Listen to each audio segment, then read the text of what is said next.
इगतपुरी नगर परिषद निवडणुकीत वंचित सार्वत्रिक निवडणूक नगर परिषद इगतपुरी या शहरामध्ये वंचित बहुजन आघाडी पक्षाच्या सर्व उमेदवारांना आम्ही श्रमजीवी संघटनेच्या माध्यमातून जाहीर पाठिंबा देत आहोत।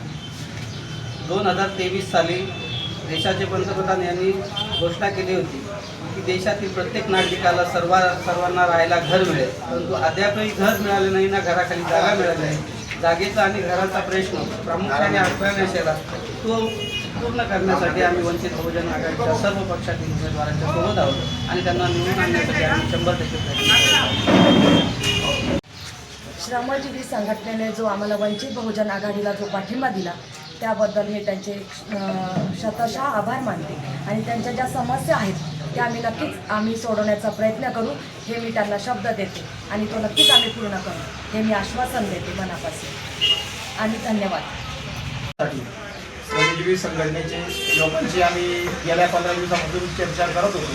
सर्व विचारी लोकांनी एकत्र आले पाहिजे, एकमेकाला निवडणुकीत मतरूपी मदत केली पाहिजे यासाठी आम्ही प्रयत्न केला। त्या प्रयत्नाला मान ठेवून श्रमजीवी संघटनेचे जिल्हा महासचिव संजय भाऊ शिंदे म्हणजे तालुक्याचे अध्यक्ष इलम यांनी आमच्या सूचनेला मान देऊन आम्हाला जो पाठिंबा दर्शवला आहे त्याबद्दल आम्ही त्यांचे अभिनंदन करू। त्यांच्या ज्या काही समस्या आहेत त्या जरूर निवडून आल्याच्यानंतर आम्ही पूर्णत्वास नेण्याचा नक्कीच प्रयत्न करू आणि त्यांनी जो पाठिंबा दिला आहे त्याबद्दल वंचित बहुजन इगतपुरी तालुक्याच्या वतीने खूप खूप त्यांचे आभार। आम्ही दिनांक 30/11/2025 रोजी आम्ही श्रमजीवी संघटनेमार्फत इगतपुरी येथील वंचित बहुजन आघाडीचे सर्व उमेदवार यांना आम्ही आमच्या श्रमजीवी संघटनेमार्फत जाहीर पाठिंबा देत आहोत। आमचे समाजातील विकास कामांच्या संदर्भात तुमची मागणी काय?